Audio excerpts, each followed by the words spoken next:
Okay, the last video we left off with me configuring our theme to have specific menus for different areas of the page or site in general. So those essentially look like this at the moment, which is nothing really that neat looking, but they are different menus. If you inspect element, we have our primary menu here, and this one will be our footer menu, as you can see by the IDs. The IDs correspond to the IDs we set in our actual functions file, which is the register nav menus method. It returns an array of these two different menus. You can add as many as you like, but I don't think you need tons, especially with our design, which, if you don't recall, looks like this. So at this point, behind the scenes, I went ahead and added some plugins I make use of. The primary one we'll use for this screencast is Advanced Custom Fields by Elliot Condon. Amazing plugin. I wish WordPress was pretty much like this out of the box, but at this point it's not. Maybe in the future though. Hey, I also, for the sake of my own sanity, I purchased a WP Migrate DB Pro from the guys at Delicious Brains. It really makes moving your data super easy from either, a local host to a server to another server, or even back down to your local host from a production server. I find it that I use it probably alongside of Advanced Custom Fields, of course, the most in any WordPress site I do, simply because you're working on a project at some point and you launch the site, all is good. Maybe a month goes by and the client wants to make updates or change something. In that time, they've added content to the site. So rather than having to export the database with the MySQL, PHP, MyAdmin, all that stuff that's kind of primitive at this point, you can actually use this plugin to just sync it locally with a single click. We won't go into too much detail about that because I think I'm just going to get to where this site is pretty much functioning on our local hosts, and then maybe call it from there. But if all goes well, maybe I'll show the actual launching sequence too, depending on time. Right now, we need to focus on getting this design going. So I like to use Advanced Custom Fields mainly because there's a lot of work done for you in terms of creating custom fields for editable fields such as this. I want our end user, which is Jamie in this mockup, to be able to update pretty much all the content she sees. Maybe not necessarily the images, but definitely like the menus, the headlines, the subheadings, call to actions, stuff like that. It's really easier on me as a developer just supporting that from the start than going back and having to do it later. So you might consider this overkill, but to me it's like supporting for future, so take it for what it's worth. With that said, I'm going to go ahead and find our front page. I actually need to sample this color first. Let's get the content in line and then we'll get going. With custom fields, there's tons of documentation on it if you're new to it, but essentially you create this group, which is, in our case, will just be the landing page. Well, let's do it section by section to make it easier. So this will be the landing page header, and what I'm going to do is create these fields that match our design. So essentially, okay, I want to have this heading be editable. So what I could do is say landing page heading, or heading text. Let's do that. So when you do enter text here, it'll enter a suggested key or identifier for that field. You can edit this to your heart's content. I like to be pretty damn accurate to what it is, just to save myself headaches later on. So if you named it something like just heading text, You might shoot yourself in the foot later on if you need another field that's, you know, a heading text and you're not sure which one it is. So actually just saying that makes me want to rename this to header title text landing page. And I know this is wordy, but it's worth it. So then you can either, with the Pro plugin, which is the one I bought, it's a subscription, it's really worth it anyway. You can add all these different types of fields out of the box. I make use of text the most, honestly, just because it's what people want to update. You can add default values, placeholder values, prepend different things before the actual input itself, additional logic. So if something's active or something like that, then this field can show, or vice versa. And even adjust the actual admin width or add a class and ID to it. I'm going to kind of blaze through this. So we have the text, the landing page, header, lead text. Let's make this a text area.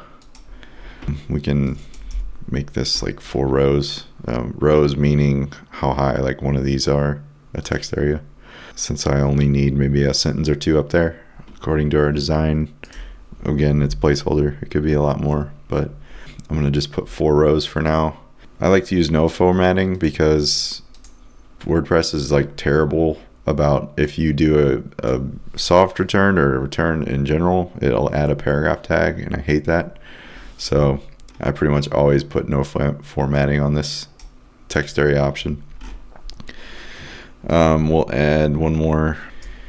We'll say primary button text. We'll do landing page header as well.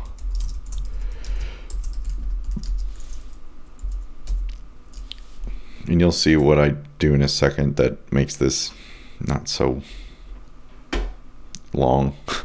I'm mainly getting these are what I want to make really unique, and not so much the actual title. The label itself is what's presented to the user.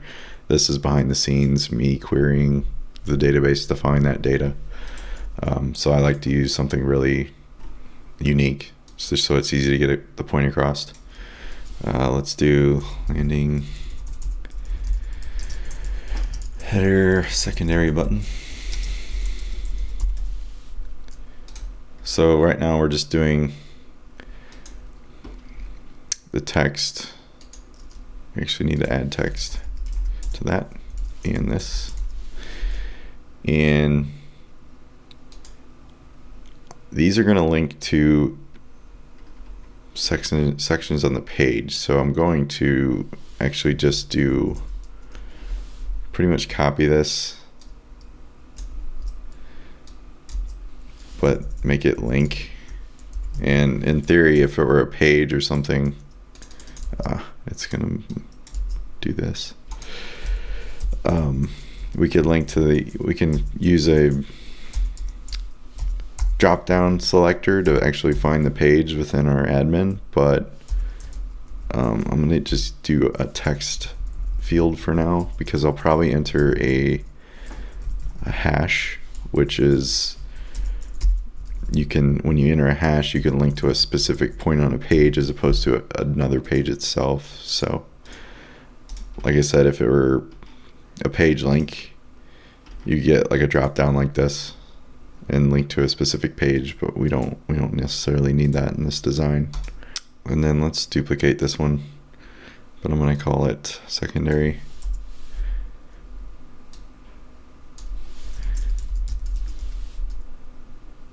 Get rid of the copy.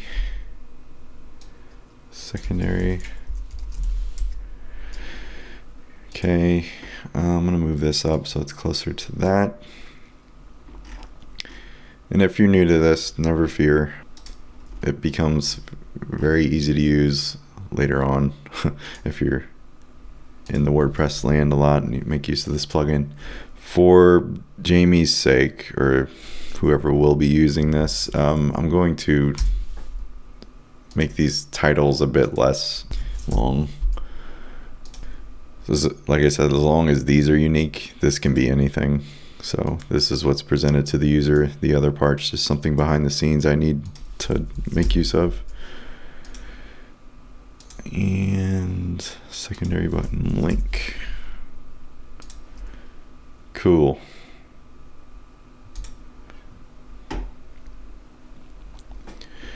Okay, so the big thing with a custom field group like this is where it lives in your admin. You can assign it to pretty much any locale. Since I made a page template before, that was our landing page, I'm going to select that one. You can even have multiple rules to where this shows on the admin interface as opposed to other pages. So right now I'm going to click update.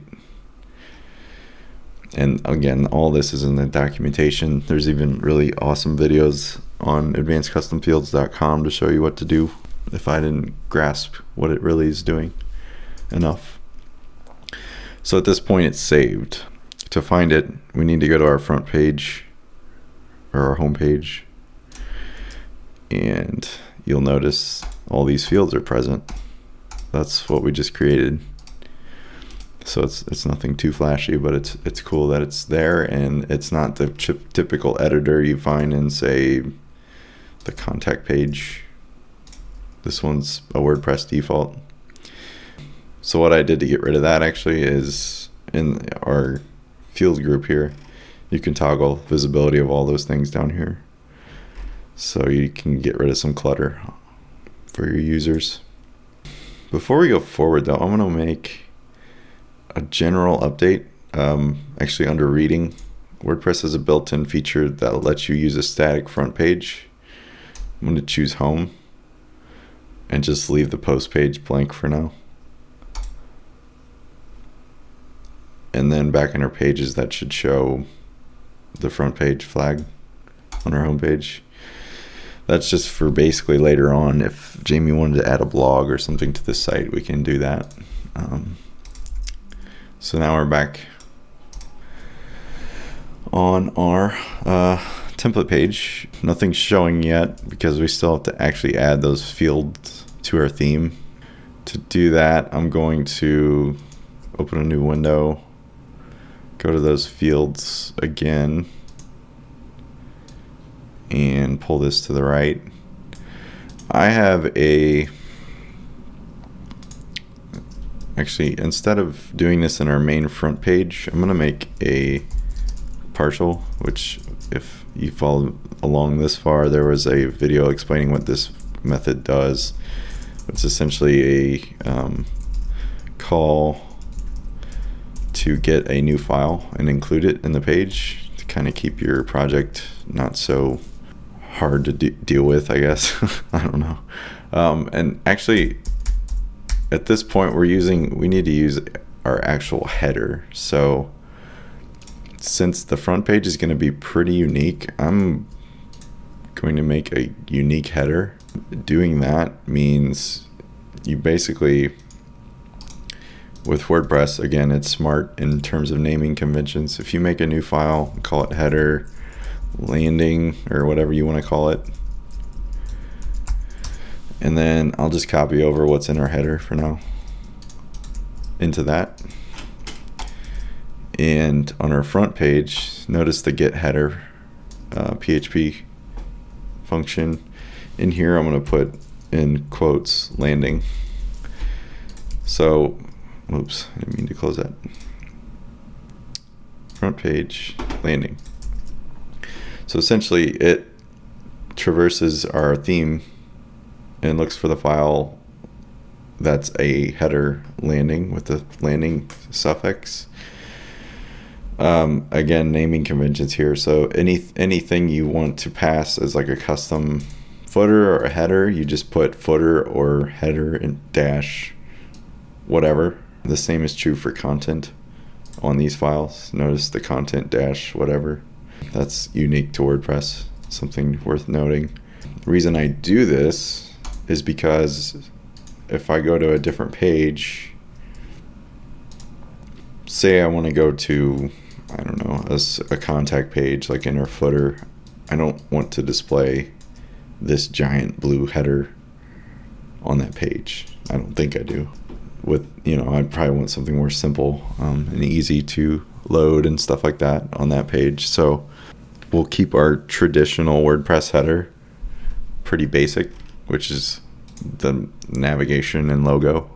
And again, I'll update the logo here in a second, but on our customized landing page, we'll do something more custom. So in that case, our header itself is going to be the part that spans full width. You can also, for our own sanity, add landing in the body class. And this gives you that body class to work with. So if we go back into our theme, after I included that header, you'll notice in our markup here, if I can zoom in on it, it added that class landing right there. You can also use homepage, all these classes, but since I added that one manually, it's probably going to stick. So let's keep that one going. Since I added that class, why don't we just go ahead and test. I'm going to create a new folder in my partials under SAS in our assets folder. This one's going to be our header. I have a feeling I'll have different basic header styles that I'll include into the main header style sheet. Like I said, I like to branch this stuff out. To include it, make sure you go to your main style sheet, partials, header. So that means it's going to partials, going to the header folder, and then grabbing the header file. So for the basic header, I can do, there's the global site header,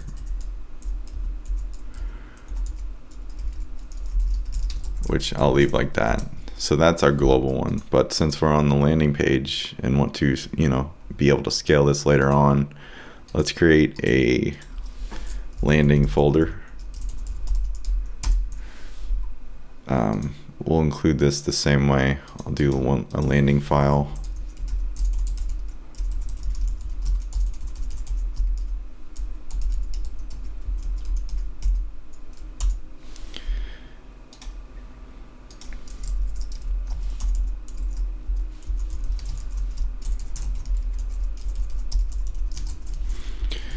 Alright, so we'll do landing.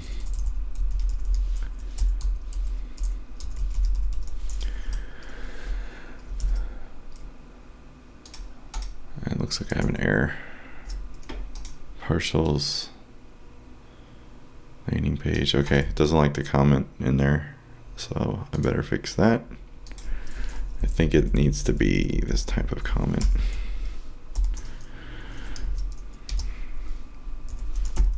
These type of comments won't, at least the way my gulp file is configured, won't actually be compiled in the final code.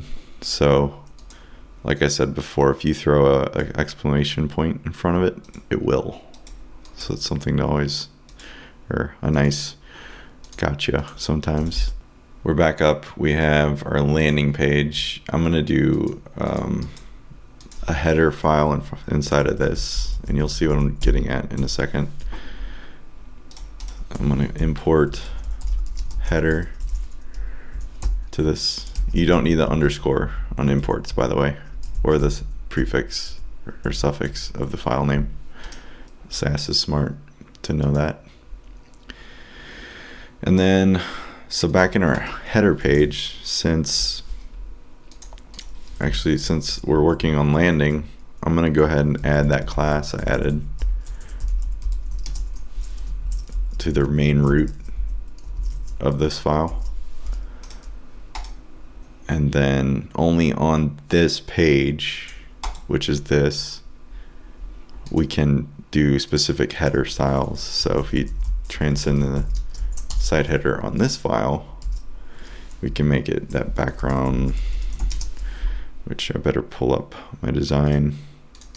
I think our style guide's over here. I'm gonna going to pull in this color. I'm going to actually add it to our variables. I'm going to change these comments too while I'm at it.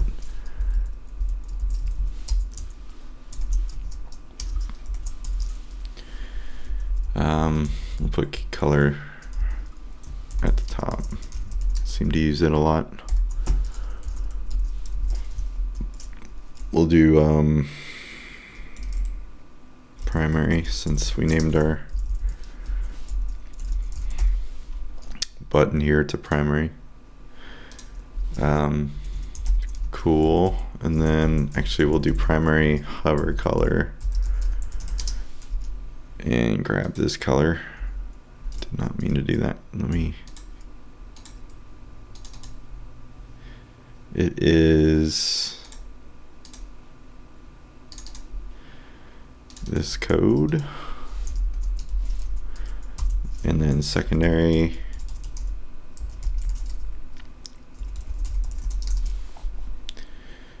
EAC435, secondary color or hover color. We'll eventually use these on our buttons. I'm just kind of getting them in place now, save some time.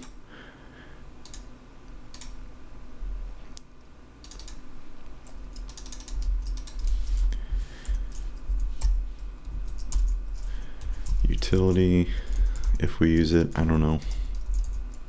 Color is E1. Utility hover color.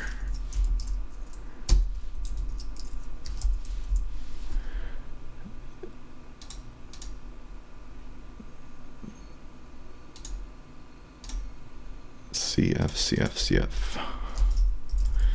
Okay, cool. Again, while I'm at it, I'm gonna grab these comments. They're bugging me.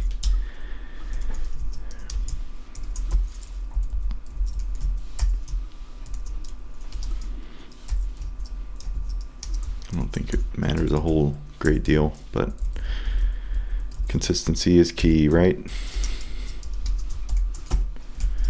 All right. So there's our colors. Now we can reference them as primary, secondary, utility. That's how I like to recognize them anyway. So let's do primary color for now. I think it's actually a gradient, but I'll verify that in a second. It's a very subtle gradient, right? Yeah, it is. So it goes from something to something else. Apparently it won't tell me. Here we go.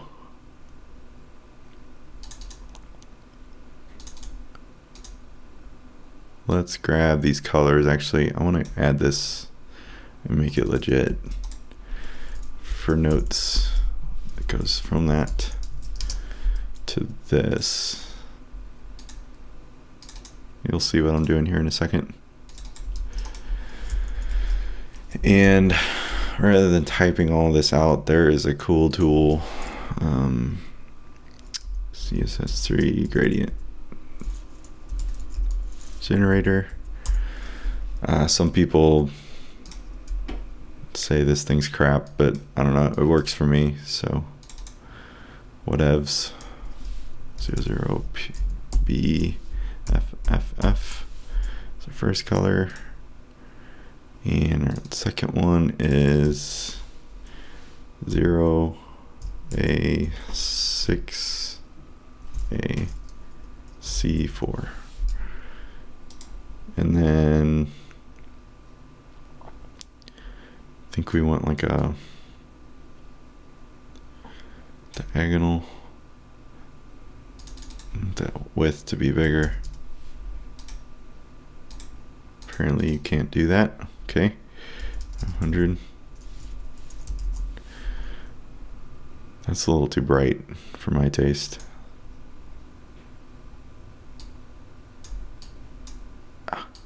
Okay, maybe like that.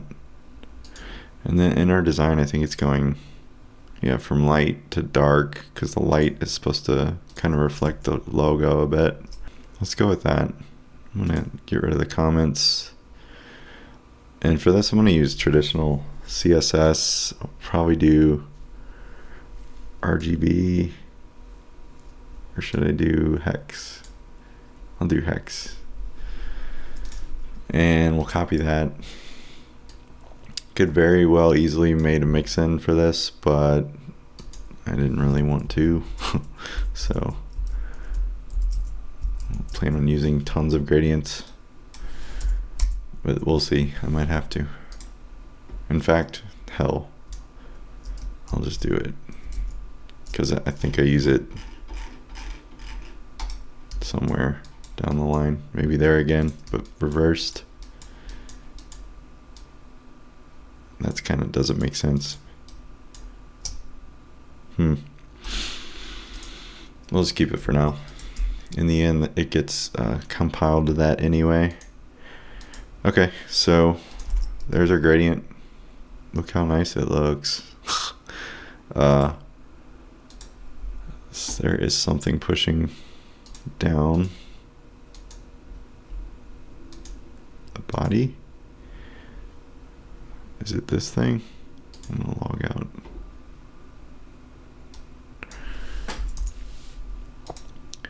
Alright, I'll have to figure that one out. Something's pushing this whole deal down for whatever reason. Okay. Well, for now, let's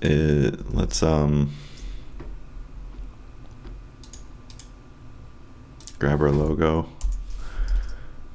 This will go on the main. We'll have to make sure to do this on both headers. I'll actually include our SVG from our assets, since our logo did not export. Awesome. Let me open up Affinity. Go back to this. Go to export persona. Make sure we go to layers.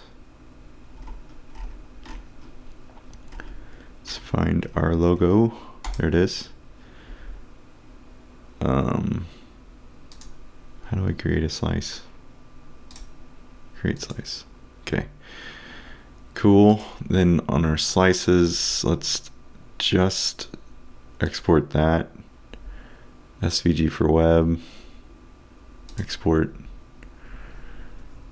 Export. Alright, I think that should do it. I should see it here. Cool. I'm wondering if it, I like to minify my SVGs. Looks like this one might be. It's XML for some reason. I don't really need that. You can do it manually, or there's this neat app, SVG Go. It's actually a command line utility, but someone on GitHub actually made a GUI interface, so you can just drag and drop onto it. For some reason, it's not launching. There it goes. Yeah, and it basically strips your file of stuff you just don't need, which is nice. The width and height 100% does not make sense here. I think it was going to be 235 by 60.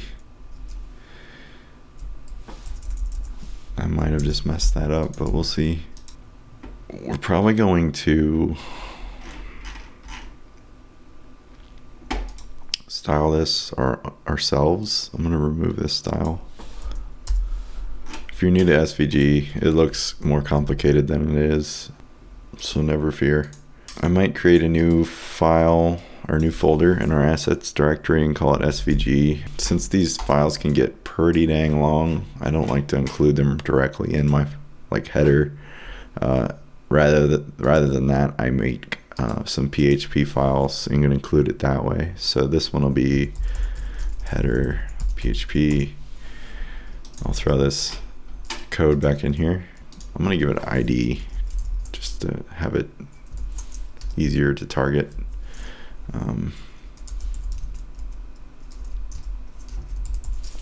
Primary logo. So then back in our header, I can call that, I'm going to get rid of this.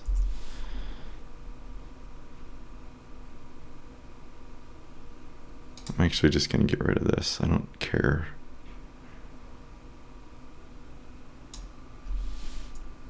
Actually, I'll leave it. I'll leave it there.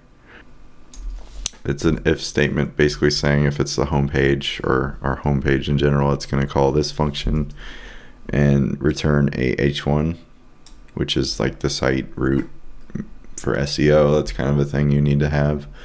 And then otherwise, if it's a site title or if it's a regular page, it'll just return a site title with a P class. So I will do get template part.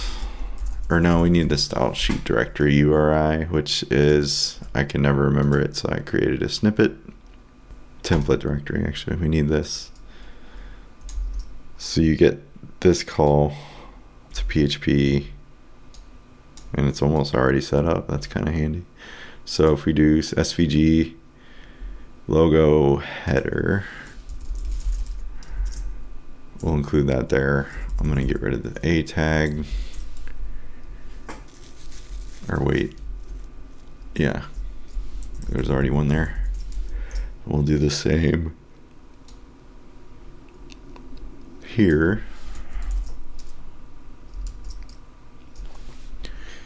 I don't know if this is gonna work or not. So this is on this header. We need to add it to our landing page header, which means just copying and pasting. Cool. There we go. And it's black, yes. But since we included it as actual code, that's the beauty of SVG, is you can actually target this with CSS. And we'll leave this like that. I'm going to go to our landing header, and then we have our site header class here. We can target our site title, and then I believe I called that primary logo. We can just call fill white, and there we go. So instead of like background color or color for SVGs, you actually need to use the fill command, or whatever that's called, attribute, and then it goes and fills it white. And this could be any color. Green. Ugly, but to prove a point. Cool.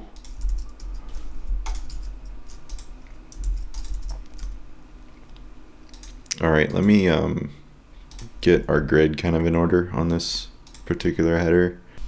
Since our site branding is in its own div, I'm going to do a container, and we're using our div, our flexbox grid. So I'm going to do, how you use it is basically wrap each column you tend to wrap on your layout in a row class of a div with a row, class of row. And then the preceding divs need a column attribute. So in this case, we could do like column medium 4 for this one, and then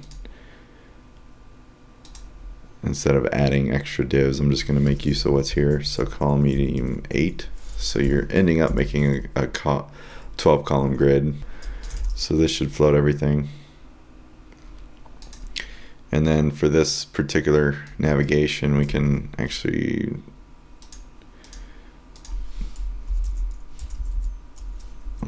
I don't like to go nest too deep, so I'm gonna do main navigation, text align,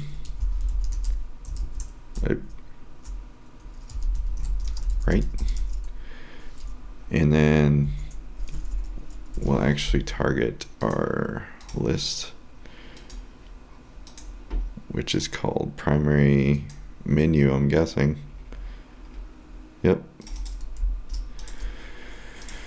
So to do that, we'll do that, and that's targeting our UL. I don't need a list styled. So let's get rid of that. Also get rid of the default padding. Okay, apparently that didn't work.